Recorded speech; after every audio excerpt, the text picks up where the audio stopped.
नमस्कार दोस्तों, कहते हैं कि future belongs to those who were today. Future belongs to those who were today. भविष्य उनका है सो आज में काम करता है। तो इसी बेहतर खूबसूरत विचार के साथ आइए हम शुरू करते हैं जागरूकता की ये पाठशाला। देखिए, पीछे तो मैं ऑलरेडी लिख दिया हूँ, हालांकि मैं वीडियो तो बना चुका था, लेकिन वीडियो पता नहीं कैसे डिलीट हो गया, फिर दोबारा मैं इसको वीडियो को बनाना पड़ रहा है। सब कुछ ऑलरेडी लिखा हुआ है। खैर, देखिए, आज हम बात करने वाले हैं बेसिकली पेटीएम। देखो जी, इन शॉर्ट बताऊं कि पेटीएम तो पूर्णतः बैन कर दिया गया आरबीआई द्वारा। तो इसीलिए भाइयों बहनों, जो भी आप लोग अगर पेटीएम का यूज कर रहे हैं, सो प्लीज उसके वैलेट को, उसके फास्टैग रिचार्ज को, उसके किसी भी चीज को आप यूज मत करो, क्योंकि आपका पैसा फंस जाएगा। अगर आपका पैसा पेटीएम के वैलेट में है, फास्टैग रिचार्ज के उसमें आप करा लिए हैं, सो वहां से पैसा हटा लो, ठीक है ना। हटा के अपने मेन खाते में आप ट्रांसफर कर लो, क्योंकि आरबीआई 31 जनवरी 2024 को आरबीआई ने किसको, पेटीएम को बैन कर दिया है। बैन क्यों किया है, चलिए पहले यही जान लेते हैं, ठीक है। देखिए, सबसे पहला और जो बड़ा रीजन है कि साहब पेटीएम को बैन क्यों कर दिया गया है, तो इसको हम आपको बताना चाहेंगे। देखो, पेटीएम को बैन करने का पीछे आरबीआई का सबसे बड़ा वजह क्या था। देखो जी, पहले यही बात करते, इधर आप ध्यान दो, ठीक है ना। ऑलरेडी सब कुछ मैं लिख के रखा हूं। देखो, वजह क्या था बैन करने का पेटीएम को। पहला, आरबीआई का कंप्लायंस, जो भी बैंकिंग कंप्लायंस होते हैं, बैंकिंग अधिनियम के अंतर्गत जो भी कंप्लायंस है, आरबीआई का जो कंप्लायंस है उसको फॉलो ना करना, पहला वजह। दूसरा, चाइनीज इन्वेस्टमेंट, मतलब कि इस पेटीएम में ये पेटीएम जो कंपनी है, जो कंपनी बेसिकली ज़्यादातर इसमें विनियोग चाइनीज है, जो कि हमारे भाई डोमेस्टिक कंट्री के लिए सही नहीं है, बिल्कुल। तीसरा, जो कि एक एलिगेशन, एक आरोप है, ध्यान दीजिएगा, ये एलिगेशन एक आरोप है। This is not a justify from my side. इस वीडियो में इसको पुष्टि नहीं करता हूं, लेकिन हाँ, ये बहुत बड़ा आरोप है किसके, पेटीएम के ऊपर। क्या है ये, देखिए, इंडियंस के डेटा को चाइनीज को ये ट्रांसफर कर रहा है। भारतीय जो डेटा, यहाँ के जो डेटाज हैं, उनको चाइनीज को ये दे रहा है। सोचिए कितना बड़ा घोर पाप हो सकता है। ये तो आरोप है, अगर ये पुष्टि की गई तो कितना खतरनाक ये चीज़ है। सोचिए, देश हित में, और ये देश अनहित में काम कर रहा है। आरबीआई की बात नहीं मान रहा भैया, चाइनीज इन्वेस्टमेंट इसमें बहुत ज़्यादा है, और इंडिया के डेटास को कहाँ ट्रांसफर कर रहा है, चाइना को दे रहा है, नालायक।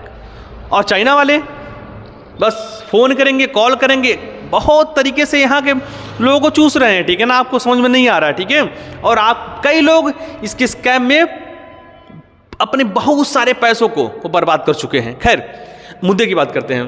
तो देखो जी, अगर आपका पैसा पेटीएम में पड़ा है, उसके वैलेट में पड़ा है, तो साहब भाइयों बहनों, 29 फरवरी के पहले पैसा अपना निकाल लो, ठीक है। पेटीएम को बंद करो, उसके वैलेट को खत्म कर दो, ठीक है ना। आप अपने फोन में मत रखिए, सब कुछ हटा दीजिए।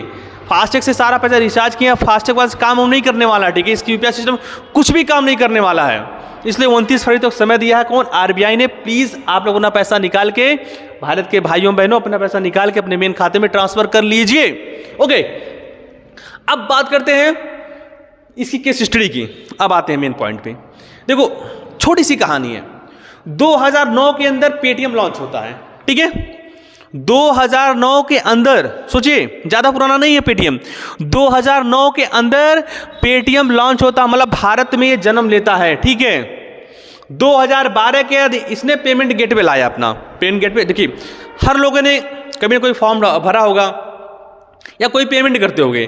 तो पेमेंट करते हो, मालूम, अगर आप किसी बैंक को पेमेंट करना या इनकम टैक्स का पेमेंट करना, चलो, तो इनकम टैक्स को डायरेक्ट आप पेमेंट नहीं करते हो ना, डिपार्टमेंट को वो खाता नहीं देगा ना अपना, तो वो अपना पेमेंट गेटवे करते हैं। यहाँ जी पेटीएम के माध्यम से पेमेंट, मतलब हर एक बैंक वाले, जितने भी जी फाइनेंशियल, जितने भी ये सारे कंपनीज हैं, इनका अपना, ये लोग अपना पेमेंट गेटवे बनवा लेते हैं, ठीक है। तो इनके गेटवे के माध्यम से आप पेमेंट करते हो, ठीक है।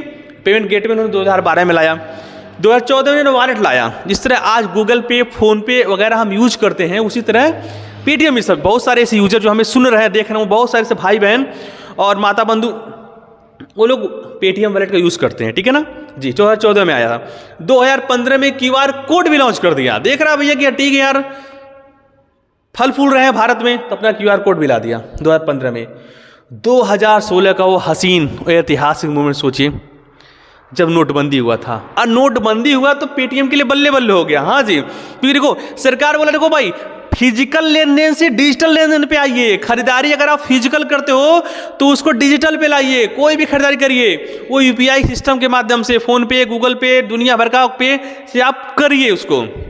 यहीं पे भी अरे बहुत बढ़िया है। तो इसने 2017 में पेटीएम पेमेंट बैंक भी लॉन्च किया, ठीक है। देखिए Tata payment bank, Airtel payment bank, तो वोडाफोन पे बहुत सारे बैंकों का, हर कंपनियों का उन्होंने बहुत सारा पेमेंट बैंक बन गया। आप देखोगे आपके कोली बाजार में ही देखिए एयरटेल पेमेंट बैंक है, ठीक है ना।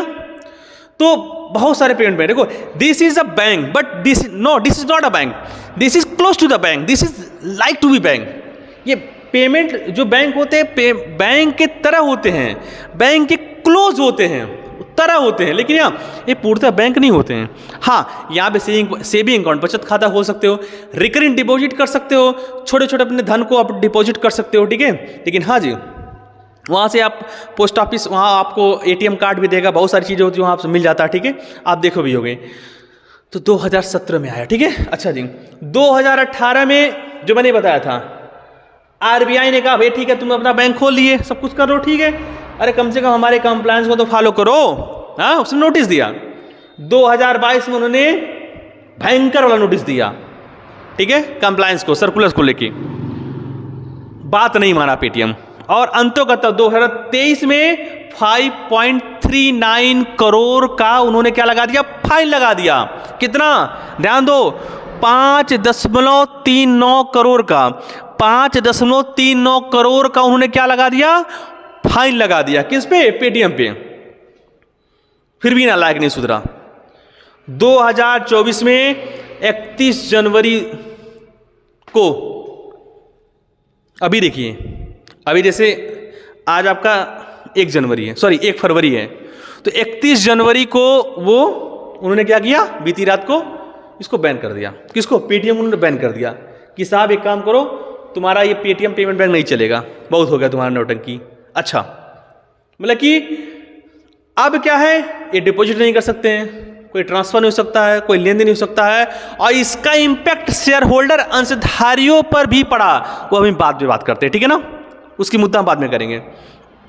तो यहां तक बात समझ में आया आपको। इनकी कहानी देखिए 2009 से शुरू हुई, 2024 में खत्म हो गई। लेकिन अब आप सोच रहे हो, देखो मेरा पैसा फंसा है कि मेरा पैसा कहीं ना चल जाए। बिल्कुल भाइयों बहनों, इसीलिए तो वीडियो बना रहा हूं ये, क्योंकि देखो जी 29 फरवरी 2024 तक का समय है। इसलिए भाई बहनों कान खोल के, आंख खोल के सुन लो, ध्यान दो।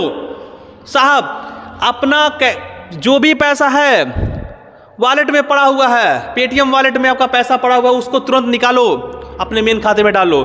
कि कब पैसा आपका ब्लॉक हो जाएगा, कब पैसा आपका खत्म हो जाएगा, कब पैसा आपको फ्रीज कर दिया जाएगा, आपको पता नहीं चलेगा। इसलिए प्लीज़ 29 फरवरी का इंतजार मत करिए जी। आप आजकल परसों जब भी होता है, आप वॉलेट पूरा खाली कर दो। आप जो फास्ट रिचार्ज करके रखे हो, उसको दोबारा पैसा उसमें से निकाल लो, अपने मेन खाते में डाल लो, ठीक है। वेट ना करिए। तो फिर एक बार मैं फिर बोल रहा हूँ कि 29 फरवरी के पहले अपना पेटीएम, जो भी पेटीएम वॉलेट आप यूज करते हो, उससे सारा पैसा निकाल के आप अपने मेन खाते में डालो, क्योंकि पेटीएम पूर्णतः बैन हो चुका है, ठीक है ना जी। अच्छा, अब आगे इस पे और भी चीजें क्या होती हैं, वो भी बात का विषय है। एक चौंकाने वाला देखिए आंकड़ा है, 100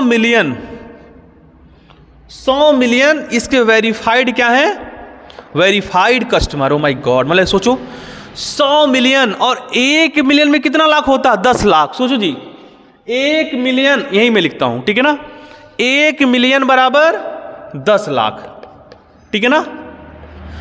इसके पास कितने वेरीफाइड कस्टमर है, 100 मिलियन इसके वेरीफाइड कस्टमर है साहब, इतने इसके ग्राहक हैं। सोचो, यूजर देखो 8, नॉर्मल लिखते हैं 80 लाख हिंदी में, 80 लाख इसके फास्टैग यूजर हैं। तो भैया फास्टैग वाले सुन लो, अब इस फास्टैग से इसका नहीं चलेगा, ठीक है। जो भी टोल प्लाजा, जो भी नौतना कहीं जा रहा है, उनके पास नौतनवा इधर है, इधर आप गोरखपुर आप क्रॉस करते हो तो इधर आसपास जो मेरे मैं बता रहा हूँ, तो ये देखो पेटीएम का फास्टैग भाई अब काम नहीं करने वाला, ठीक है ना। तो जो भी अगर फास्टैग रिचार्ज अगर पेटीएम का आपका है वो काम नहीं करेगा, बंद हो गया, ठीक है। लेकिन सोचो 80 लाख इसके यूजर हैं, सोच लो 8 मिलियन, ठीक है। तो इन्होंने बड़ा काम, हालांकि इन्होंने वर्ल्ड वाइड काम तो बहुत बढ़िया कर रखा है, ठीक है, लेकिन जी सुचारू रूप से उसको ट्रू एंड फेयर व्यू से ना करके अपने मनमाने ढंग से कर रहे हैं। इसलिए आप देखो आज आरबीआई को मजबूरन इसको बैन करना पड़ा। आरबीआई ने पेटीएम को बैन कर दिया साहब, बैन कर दिया, ठीक है। तो मेरा बस आपको समझाने का ही मतलब था। देखो जी, जो भी अगर आपका पैसा पेटीएम के वॉलेट में है वहां से पैसा निकालिए और तुरंत निकालिए वहां से पैसा। 29 फरवरी का इंतजार मत कीजिए, ठीक है, क्योंकि ये पेटीएम बैन हो चुका है और आपका पैसा डूब सकता है। इसलिए प्लीज भाइयों बहनों माताओं सबको, जो भी लोग हैं उस वीडियो को देख रहे हैं, इस वीडियो को ज़्यादा शेयर कीजिए, साझा कीजिए, लोगों को समझाइए, सिखाइए, लोगों को जागरूक कीजिए। देखो जी, अब पेटीएम का जो वॉलेट है सेफ और सुरक्षित नहीं है, उनका फास्टैग अब काम नहीं करने वाला है। तो साहब इससे बढ़िया है कि फास्टैग को हम खत्म करें। अब हम अपना फोन पे जो भी है, कोई हम प्रचार नहीं करें, जो भी आपको पे, किसी बैंक का पे आपको लगता है अपना यूज़ कीजिए और अपने पैसों को सुरक्षित कीजिए, राइट। तो इस वीडियो में इतना ही, मिलते हैं कुछ नए वीडियो में, कुछ नए जानकारी के साथ, कुछ नए जागरूकता के साथ, कुछ हो सकता है कुछ नए लोगों के साथ। तो तब तक के लिए जय हिंद, जय भारत।